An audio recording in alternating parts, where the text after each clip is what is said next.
Hello and welcome to the Unique CPA with your host, Randy Crabtree. We're committed to creating a thriving community of accounting professionals who are physically and mentally healthy, fulfilled, and energized by their work. Our ultimate goal is to elevate the reputation of the accounting profession and vastly improve the lives of those in it. The Unique CPA is brought to you by Tri-Merit, the specialty tax professionals. Today, our guest is Gale Crosley. Many of you, if not most of you, probably already know Gale by name. But in case for some reason you've been living under a rock and you don't know Gale, Gale is president of Crabtree. She's a consultant to CPA firms, probably mid-market or top 400 CPA firms is where she lives, so higher end as well. She spent many years working with technology firms from IBM to startups. But before that even, she worked in public accounting. So she's had quite of an arc in her professional career. She is on everybody's list out there. Accounting Today's Top 100 just came out recently. She was on that for, and she can correct me if I'm wrong, I think 16 or 17 straight years now. She was the recipient of the Advisory Board Hall of Fame Award. I'm going to have to figure out what that is, so I'll ask Gale what that is as we go in. But pretty much everything out there, you'll see Gale on the list of people that you should know and you should be working with. Gale, hey, welcome to the Unique CPA. Hi. Thanks How for are the you? invite. I'm doing well today. How are you? I'm doing great. I'm sitting in Sedona, Arizona, so I'm having a great time looking at some mountains out my window right now and talking to you. What could be better? There you go. You're in your happy place, and I hope the audience is in their happy place today for this recording. I hope so too. So a couple things. So I've known of you for years. I honestly think we met at some point years ago in passing at some conference. I think it might have been a CPA America conference. That's my thought. And you've done work with CPA America before in the past, right? Yes, actually, I've worked with almost all of the major associations and networks around the world, and that's taken me also beyond the United States into doing work around the world. So I do a lot of international stuff as well. Nice. Does that mean you're traveling international as well? Yes. I've been before COVID, Monday through Friday on airplanes, and every now and again around the world. So because I love to travel, and people, will say, "Oh my God, I hate to travel." I'm not one of them. I'm a wanderlust. I've never seen, a country that I didn't like to be in. So that's me. I agree completely. People say the same thing to me because I'm pretty much May 1st through mid-December, I'm on the road. When it's not tax season, I'm on the road. And people are like, don't you get tired of that? They go, no, I get to go out, one, to interesting places, Yeah. and two, to talk to interesting people. I mean, what's better than that? So I know. I need a change of scenery just like you. Yeah. Yep. In fact, like I said, we're in Sedona, Arizona right now. Now is my slow season where spoiler alert, we're recording this in early January of 23. This is my slow time. And so on my slow time, I travel again. So I pretty much travel all year round. All right. Enough about my travel escapades and your travel. So just one to wrap this up, what we're talking here, besides the travel, is I've known of you for years, met in the past, I think. When I started this podcast 3+ years ago, you were on my list of people that I wanted to get on here. And finally, our paths crossed a few months ago and we were able to make it happen. So I really appreciate you agreeing to do this. I'm looking forward to this conversation today. Thank you. Same. All right. So let's start with who you are, I guess. And you probably get asked this all the time and that, but I think it's such an interesting story, your story of starting in public accounting and then the path that you went down and how you got to where you are today. And I think that's very relevant, obviously, to the work you're doing. So can you give us this kind of career arc path and knowledge gaining path that you've gone through? Sure. I'm going to start with who I am, and I'm a strategic organic revenue growth consultant. And to mostly mid-market CPA firms. And as a result of that, I transform them into really high growth environments. And the way that I got doing this was I came from many, many years in corporate America where I was with the best of the best and learned the best of the best about how to drive demand and how to strategically grow a company from startup all the way through very large organizations. And when the dot-com bust happened about 20 years ago, I came back over here into CPA land and I saw that it was fertile ground, that the level of sophistication with growth was very low relative to corporate America. And in that regard, it was individual contribution, banker breakfast, lawyer lunch, very tactical and generalist, hang out our shingle for all comers. And by the time I get done working with a firm, they don't look like that at all. They look like not individual contribution, but leader driven team based growth. They look like a very strategic, capturing markets at a time versus one fish at a time. And they're super specialized so that they can compete in an environment where we have, 44,000 CPA firms. And the reason why my message resonated was because of my past. I started as a CPA with Arthur Andersen and Price Waterhouse as an auditor. I moved from Cleveland to Atlanta, so I was a Yankee in the South, a woman in public accounting back in the day, and they kind of ran me off. So after about a year of in and out trying to find my way, IBM, I wandered into their local office one day after, leaving Price Waterhouse, and they said, well, we think you can sell. I said, excuse me, I'm a professional CPA. No. And they came after me for about a year. And then finally, a year later, they said, listen, we can teach you how to sell. We can't teach you how to be analytical. And we need women to sell the big iron, the big mainframes, which the cheapest one was $1 million. Right. So I learned how to sell very large strategic solution, long sales cycle stuff. And the rest is kind of history. I went up through the food chain, the corporate food chain of sales management, marketing management, new product development management. So IBM bounced me around, and then I launched out of there into a lot of venture capital backed startups. Had my own company for a while in the mid 90s, actually. And as a result, by the time I came back over here, I had a tremendous experience from startup to very, very large and all the scalable pieces in between in the driving demand side of the house. And so that's how I ended up here. And that's the value proposition, is to bring those best practices over to our profession to really get it, going and continuing to improve, shall we say. Yep. Yeah, I see that that's an area where I think many firms, and maybe I'm a little bit old in my thinking, but maybe this is still the case. Many firms do not have a plan on growth. It's like, hey, there's a client, let's take it. Now, I think that's changed a little bit lately, just because there's so many clients out there that people can be picky and choosy, and they can, hopefully firms are culling the herd every year too, because there's clients you don't want to deal with. But how did you, when you started Crosley+Company, and it's over 20 years now? 20 years, 20 years ago. Okay, and you said that was basically, you were in tech, and the dot-com bubble was coming, or came, and was in the middle, and I assume you were looking for probably the same thing you tell your CPA firms, is look for this new path to business, this new niche you want to get involved in. And obviously with your background being a CPA, but how did you identify CPA firms was the group that needed your expertise? Good question. And I will say, by answering it, Randy, that I eat my own dog food. So I don't foist on anybody anything that I don't do myself. And I call what I do a set of principles, generally accepted growth principles. And although like GAP and GAS are codified in one place, general accepted growth principles are not. So I've codified them, and I have these principles in the Crosley method. And one of the key pieces is, when you're picking a market, you look at several markets and you evaluate each of the individual markets and the market conditions in each, and then you cut the squad. So I had 5 markets that looked like they had potential.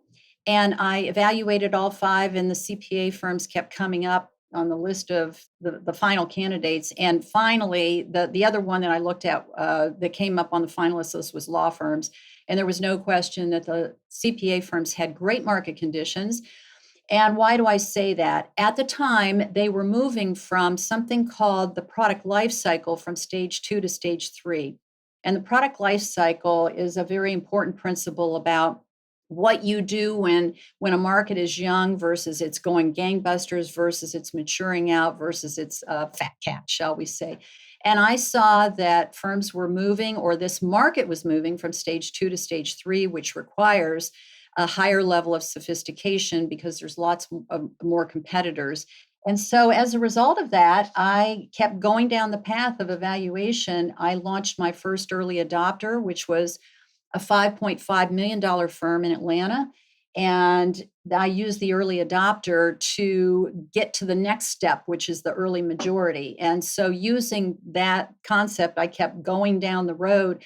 And it was like door after door after door. Thank you, the Lord above. Also, some secret sauce in there.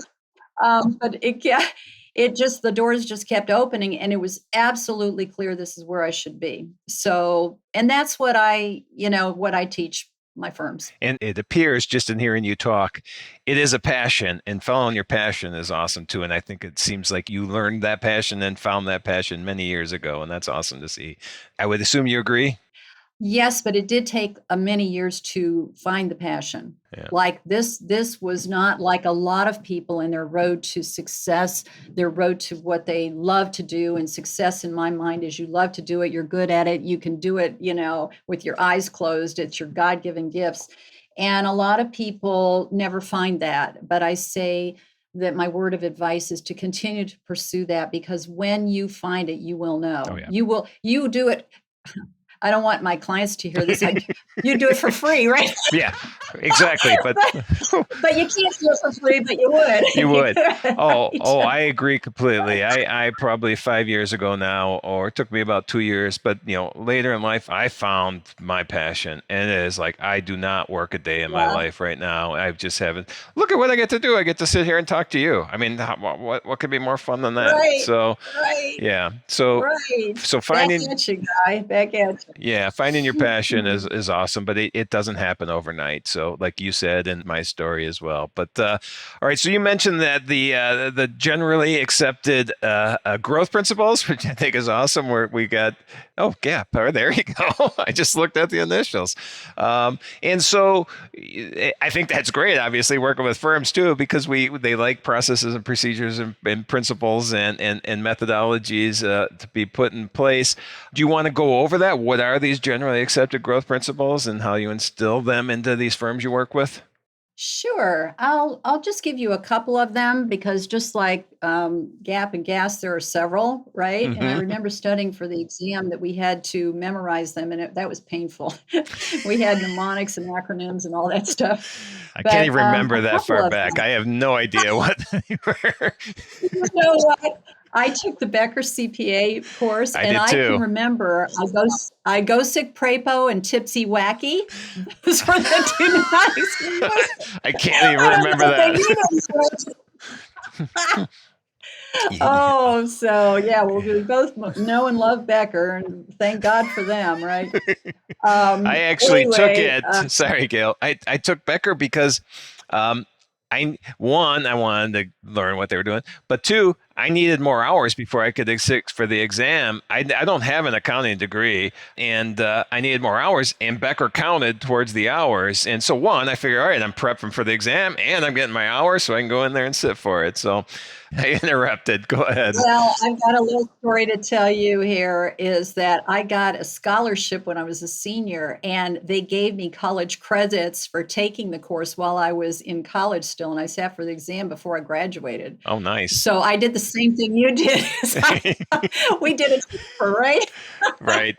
And you can't do that anymore, can you? I think you have to have do you have to have your 150 hours before you take the exam? I think so. Yeah. Which is another thing. Anyway, so these principles are as immutable as debit left, credit right. And a lot of accountants don't know that. They don't know that there are principles. They don't know what they are. And they don't know that when you violate them, it costs you. Now, you don't go to jail, because if you do a bad audit and the debits and credits, don't equal, you could have a serious problem. When you violate these principles on the driving demand side, you just won't grow. Now that's painful, but it's not as painful as going to jail. Yeah. So a lot of firms will go, or a lot of people I talk to is like, well, I'll just slide by that. But they truly, if you want to strategically grow, and I say strategically, and let me take a detour, strategic growth is the best kind of growth because it's sustainable, it's profitable, it is efficient, and it's also the fastest growth. If you get the three elements of strategy, I'll come back to in a minute, it is absolutely the fastest growth. And as I told someone the other day, you can spend 10 hours and drive $100,000 worth of revenue, or you can spend the same 10 hours and drive $500,000 worth of revenue, your choice. It's kind of like on the fulfilling demand side, you have Lean Six Sigma, and that's obvious to see, squishing processes down to their minimal required. But on the driving demand side, you have the same thing. If you follow the principles, you're doing like Lean Six on driving demand. So you can drive exponentially more revenue in the same amount of time. And because these principles are as immutable as debit left, credit right, I'll give you one of them, which is when you are looking at how to grow, this product life cycle I mentioned concept earlier is very important. That if something is just brand new, you're getting it off the ground, you have one strategy, strategic imperative. As you go through the fast growth part of it, be it a market that you're trying to get into, like real estate or not for profit, or be it a service line that you're trying to get into, like opportunity zone credits or cryptocurrency services, whatever, then it goes through this fast growth path, and your strategic initiative shifts from this imperative to this imperative to this imperative to this imperative. And if you know that, for example, if you're trying to drive revenue in an audit practice, it's over in fat cap. So the things that are important, the strategic imperative is to drive innovation and efficiency. If you're trying to get something brand new off the ground, like SPACs, that's not what you're trying to do. Your strategic imperative is to get early adopters. So if you know where you are and you know this principle, you can go make a beeline for it. And that's one example of a generally accepted growth principle. So real quick, based on what you just said there, when you say early adopters, you're saying early adopters within a firm, or you're talking about early adopter clients that you need to go after? What do you mean by early adopters? Early adopter clients. Okay. In other words, get out in the market and who's going to be your first early adopter client that you're going to work with. And then there's a set of principles around how you do that as well. So the principles, kind of go down all the way pretty deep into each of these areas. Okay. Yeah. And then you were just going to expand on two others? Yeah, there are two other principles that are equally relevant. One is something that I call the revenue segmentation matrix. And what that means is that when you are taking a firm that already has revenues and it's not a startup, you take a big matrix in the sky and you put all the revenues of all your industries in the columns and all the revenues of your service lines in the rows, and you populate that matrix and see what the contribution to the total is. And that informs where you might go in the market and what you might do in it. And also, when you're a larger firm and have, 5 or more partners, then you assign different partners to different chunks of the revenue. And this is the first page of the playbook for really growing and scaling the firm. Because, see, before that, everybody just has their book of business and that's all they care about. And you roll up the revenue, and at the end of the year and say, this is what we did. Right. Now y'all go out there and just grow 10% or whatever. But when you move to the matrix model, you're moving to leading growth, not just doing it. Yep. And you're moving to each person owns a business unit and the strategic direction and financial health of a chunk of the revenue of the firm. And that is so foundational as a generally accepted growth principle to scaling your firm. And usually at about 5 million is where this hits as a requirement. And then you can take the firm all the way up to billions with this particular principle. All right. 5 million per segment, or 5 million overall revenue for the firm? 5 million overall revenue for the firm. That's what I figured. Yeah, Okay. that's pretty much when it starts breaking down the old model of, everybody just go out and sell, make rain. This is when it starts to break down and you can't scale it very well. And some firms try to continue on. It's tough. Right. Yeah. And so you need a leader of these. Let's when you're saying these segments, this is a niche, right? I mean, this is we're the transportation niche, or we deal with restaurant niche, or that's what you mean by the segment within the revenue within the firm. It could be a segment of revenue that's a column or a segment of revenue that's a row. Okay. So Yes. it's the audit row, it's the tax row, it's the tax credit row, it's the whatever row it is. And so, yes, and the job is the same, whether it's a row leader or a column leader. Yep. And I stay away from the term niche because niche connotes a specialty that is not your standard garden variety like audit or tax. And this applies equally to audit and equally to tax as it does to a particular niche. And so I found that niche has all kinds of baggage associated with it as a term. Therefore, I say segment. I'll go into firms and, Segment. they've got the niches covered, but what about 80 to 90% of your revenue that's in audit and tax? Oh, well, we don't need to do anything with that. Excuse me. Wait a minute. I see. Those are not on autopilot. We got to do Right. something with them or they'll become long in the tooth and irrelevant. So, yeah. Right. All right. So we got the segments, and then we got the services that contribute to and each it's a segment. revenue segment. It's a segment that's a column or a segment that's a row. It's a revenue segment. Yeah, not a Revenue market segment. and a they revenue. cross paths, and then you figure out Yeah. where we're doing the audits for what. Okay. All right, you're teaching me this. I figure if you teach me, you're going to be teaching other people. And I always say niche, although I know some people say niche as well. But you say segment. Maybe I'll adopt segment, Revenue although I'm not sure I segment. can. All right, revenue Revenue segment. segment. Let me ask this question then. So the segment. Let's assume, and again, we've got segments, and we've got the up and down, and we got the side to side and intersections.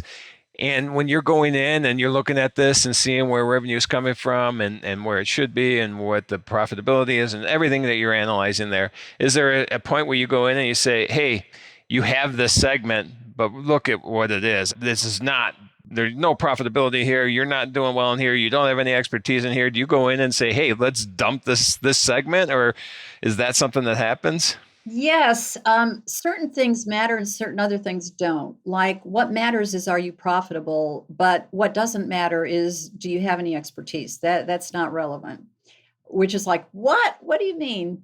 What I mean by that is That's my face. yeah.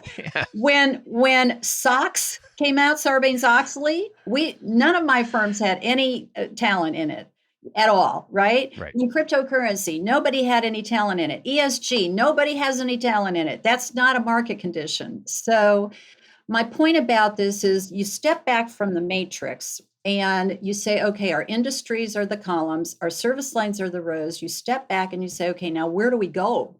I mean, literally, you were on the edge of it when you were talking about the crosshairs there.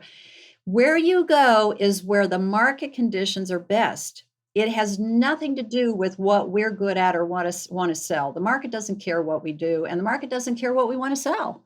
The market only cares what the market cares about. So one of the big shifts in mindset that I work with firms on is to change your thinking from I'm looking at from the inside out. What do we have? Let's go find someone to sell it to the outside in, which is let's look at the markets and find out what they want. Compare it with what we have and see if we have it or don't have it. And if we don't have it, get it. So when we do that, some of the principles involved are how do you look at the market from the outside in and compare the markets so that, what happens is our leaders come in, we sit down and we say, aha, that's a hot spot. That's a hot spot in the matrix. And these are all cold spots.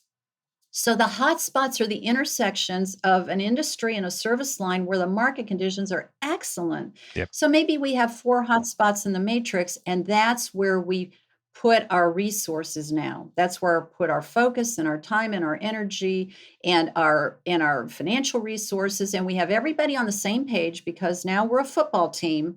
We're not just a bunch of golfers like we used to be, going out and playing the course by ourselves and bringing in, a fish. Right. We are now a football team, and now we're all together on the same page. And Susie says, yes, but I'm a not-for-profit CAS, and I need it because the market conditions are so good. And Joe says, yeah, but I'm over in banking with audits. And yeah, but there's nothing going on there. The market is crowded. The conditions are horrible. It's all tied up with our competitors. And Susie's over there saying, let me give you the data on, CAS and not-for-profits. And so as a result, we start putting the monies where we need them put. And what Joe really needs is he needs machine learning and AI embedded in his audit so that he can launch some consultative services in it, right? So it doesn't, I'm not bashing audit, by the way. They all have uniquely, situations and market conditions that could or couldn't be very good or bad. Right. And I know your history is audit. I was never an auditor. I did not enjoy it. I love tax. So I know you wouldn't be bashing audit because that's where you grew up That's right. in accounting, right? I knew it and I loved it. And you're right. I still think it's wonderful. So, Yeah. For some reason, that was never a passion of mine. And I got out of audit as soon as I possibly could. And I got into tax and been there ever since. All right. So, okay, those two principles, great. You said there was a third that you wanted to talk. What would be that next principle? This is one of the most important principles also, which is when you're devising a growth strategy, there are three elements of strategy. And I see business plans that are 25 pages long and they don't include these three elements of strategy. And it's very simple. Everything rolls up under one of the three. Okay. And they relate to that matrix I was talking about. So if you think about the rows on the matrix, the service, so that's what is the service? That's one principle or one element of growth strategy. And then the other element of a growth strategy is the column, the industry. So who are you selling the service to? Think of three circles. The service here, the who are you selling it, the targeted buyer group here, and in the middle is a very important circle called the distribution channel. Now, what is a distribution channel? It's how you and buyers find each other in great quantities. And it could be really weird, odd, out of the box. For example, in St. Louis, the Catholic Diocese was a channel into our buyer group. In Detroit, it was trade mission trips that were done by the Chamber of Commerce. In Chicago, I had one which was a divorce planning guide. in the litigation support area. I mean, it can go anywhere in any direction if you keep to it's a way that you and buyers find each other in great quantities. Then you have the combination.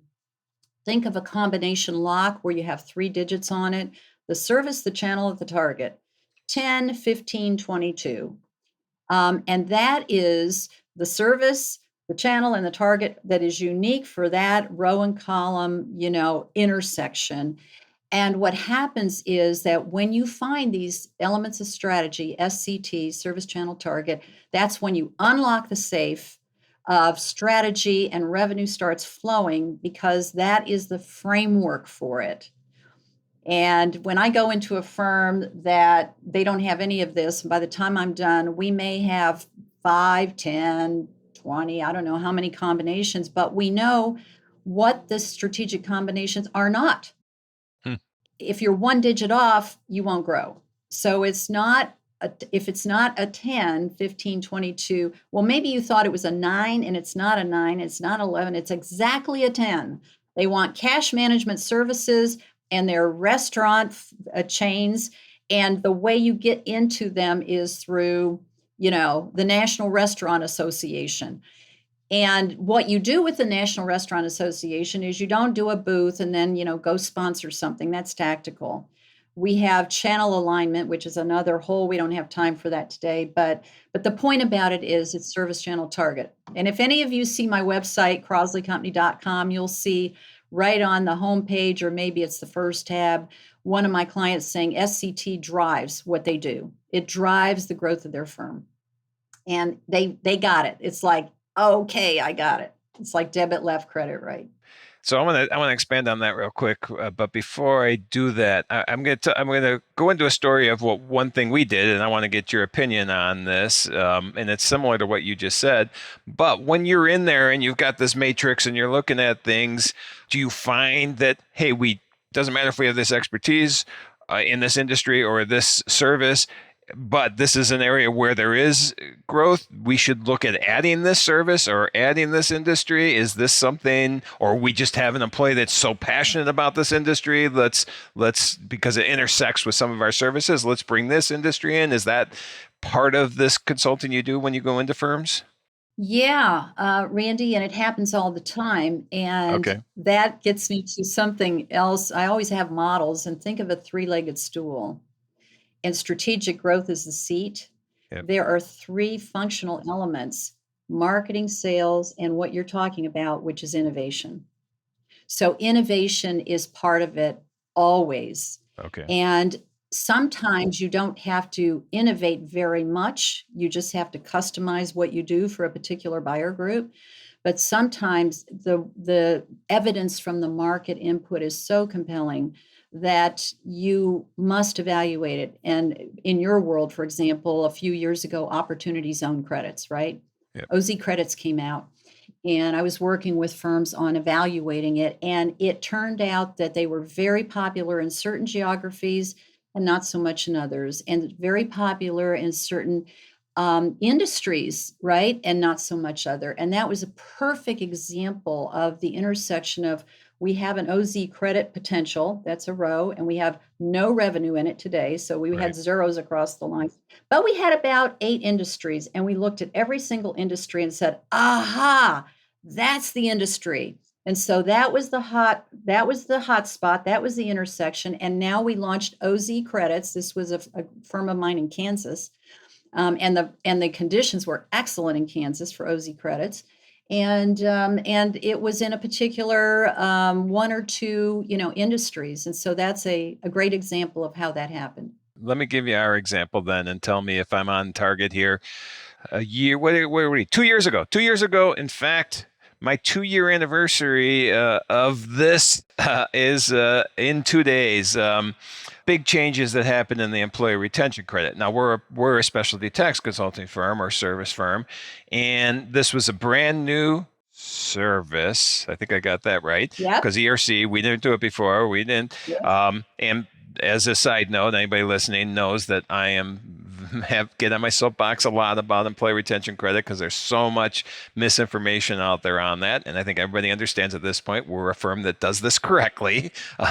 We don't promise everybody. I had to put that disclaimer. Anytime you say employee retention credit right now, I feel like you have to put this disclaimer that no, not everybody qualifies. Let's make sure. All right, bottom line is, so this is new service. Yeah. This we have, if we look at the columns and the rows, there's a lot of intersection, I'm sure, of industries that we work with and would qualify. But from a channel, the channel would be what we ended up doing as one of the ways to get into this was tied in, and you mentioned earlier in your example, the National Restaurant Association. Perfect candidate for the employee retention credit. So ended up, we became members. I've done 5 or 6 webinars for them. I've been on their podcast. We're part of their education group where we give back to their group. And so I think in that scenario, that helped us a lot. Now, that's been, 10% of our revenue in ERC maybe came from that, but that's a big number. But so from that, it's the service is the ERC, the channel is the National Restaurant Association, and the target's restaurants. I'm just trying to educate myself. Am I on base with what your plan is there? So far, good. However, the thing that I didn't hear. Yeah. The thing that I didn't hear is the strategic alignment with NRC. Okay. Or NRA, National Restaurant Association, NRA. The thing that I would say, if we rewound the clock back a couple of years, you may or may not have done this. You talked about what you did, but I didn't hear about the channel alignment that you cultivated. So I'll give you an example right now from one of my firms. We're cultivating a channel which is in the architecture and engineering space. And we found an association similar to that. And what I told the segment leader is, I want you to go and interview the executive director and the chairman of the board of that association and find out what their top issues and problems are. Okay. And a very live example from New Jersey was in the technology space many years ago when I said the same thing to the leader. And he said, well, we're just going to do a booth at a conference and yada, yada. I said, no. Sit down with the executive director and tell me what is the top thing on their list. And when he did, he found out that the issue was that the colleges in New Jersey were not graduating programmers with a programming language that the CEOs of the tech companies wanted. So they wanted Ruby on Rails programmers, and the colleges were graduating like C+ programmers or whatever. And so when he talked to the executive director, she said, so we've got to do something about this. So they got their heads together and they executed a strategy to do several things to help her with that problem, and also to help us get what we wanted, which is find buyers in great quantities. So you can see as that alignment happened, it wasn't a booth at a conference at all. Right. And so what I didn't hear from you, and I don't want you to give everybody your this is secret great. sauce. No, this is great. But, Yep. But that is exactly, and I have one other example if we have time for it. That's pretty poignant. Oh yeah. But, okay. All right. I have 8 more hours today, so we're good. Okay. This one was, I love this story of channel alignment. It came out of Birmingham, Alabama. It was a $6 million firm at the time. And we identified the dental niche as having excellent market conditions. So now here we go trying to find our channels. One potential channel was the provider of goods and services to the dental space, and that was Henry Schein. And Henry Schein provides equipment and supplies they're one of the top two at the time. Henry Schein and Patterson Dental were the two. We sat down with the vice president of sales from Henry Schein for the Southeast and said, so what is the top thing on your list? We want to sell a bunch more equipment. That's what we do. I'm on quota. And we want to sell it this year versus next year because quota ends, the year ends 12/31. So as we're talking, we find out that, by the way, and this was when we had accelerated depreciation and you could take it, and really prosper from it. We said to the VP of sales, and this is my segment leader, well, do you know about accelerated depreciation? And if you sell $100,000 piece of equipment, your dentist can put up to $25,000 in his pocket. And he goes, what? What? And so here's a beautiful example of channel alignment. So we know how to do this. And we need to get into all the dentist offices. So the VP of sales says, I'll tell you what, I'm going to get all 40 of my salesmen together. We're going to bring you in. You're going to present to them, and you're going to make an offer that you will sit down with them in any of their dentist offices and talk about this. And we did. Okay. And we were in every dentist office in the Southeast. Right. And about, a month later, Patterson Dental's VP of sales called us and said, hey, we heard you're doing that over at Henry Schein. Can you do that for us? And we said, of course. And that, my friend, and we have 2 more incredible channels that came out of this that are not, one is an association and the other one, it was the Birmingham Dental School, that we just went to town with this. And so that's what I mean by channels of distribution. Got it. It's easy to do a booth at a conference and do sponsorship, but this is what I'm talking about. Yep. All right. So this is why you're out there, because you know these things. And I am so bad at the process, procedure, following rules.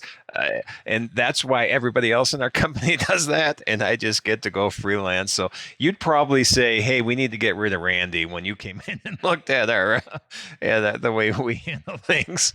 No, I would have said I can teach Randy a lot of stuff and take him to even better than he is, even better, do 5 times the revenue in the same amount of time. Yeah.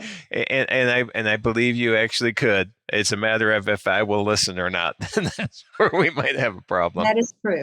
That is true. So I'm at this point, I am set in my ways, and honestly, we are a very quickly fast-growing company. We're listed on Inc. magazine as one of the 5,000 fastest-growing private companies last year. I think that a big, and this is my ego showing through, a big part of that has been me the last 3 years, the last 5 years probably. But man, I probably could do a lot better with that if I had Gale following me around and telling me where to make changes and fixes. So we might have to talk a little deeper on that. Thank you for the compliment. Thanks so much. Yep. All right, Gale, this has been awesome. I want to keep going for another 2 hours because there's so many more questions I wanted to ask, but I think we need to probably start wrapping it up. Before I go to one final question, do you want to try to give us a wrap up on things that we talked about today? Yes, I will tell you that today we look at organic growth and say, oh my God, I don't need any of that. I don't have enough people. But the reality is that we want to keep one eye on the present and one eye on the future, because the year-over-year growth percent over the last 30 years looks like a roller coaster in our profession. And these times will not last. And when you come up from the grindstone one day and say, oh my God, what happened? You're going to want to not be caught flat-footed. So keep an eye on strategic growth. If you say, I don't know where to start, well, go to our website. I have 160 articles up there. You can read about it for the next year. The principles are all in there. I wrote a book called At the Crossroads, and it's the difference between, it's a fable between two firms, one that's just on fire with growth and the other one that's doing okay. So yeah, get yourself continuous improvement. Yeah, and that's one thing that I wanted to expand on today. You mentioned your articles, and you recently had one in Accounting Today where you had a line in there that I loved, that flux is everywhere in our profession. Firms are buffeted by the headwinds of talent, technology, and transformation. And man, that's a lot in there that I think we could spend another 45 minutes talking about how we deal with all that. And I'd love to. So maybe you and I are going to have to schedule another one of these because when I read that, I just stuck with me. It's like, okay, yeah, let's talk about that. So what do you think? Invite me back, please. I would really enjoy it. All right. Well, before we wrap up, one final question that everybody has to answer is, hey, obviously I can tell you're passionate about what you do. You're great at what you do.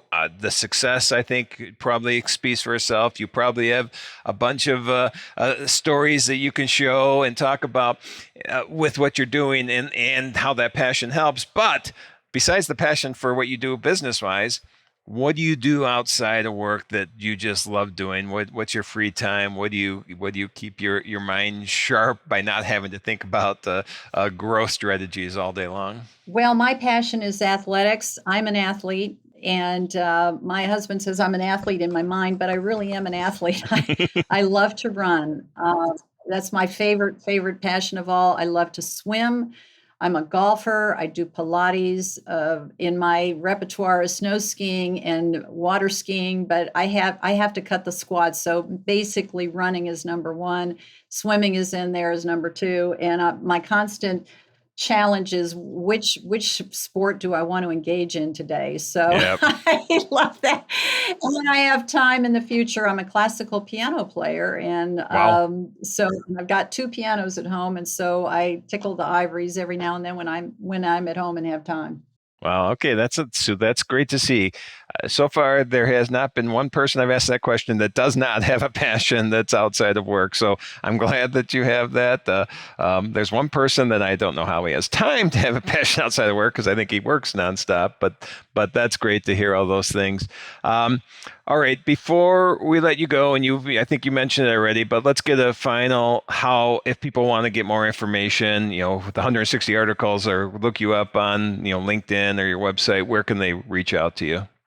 Crosley at crosley.company.com.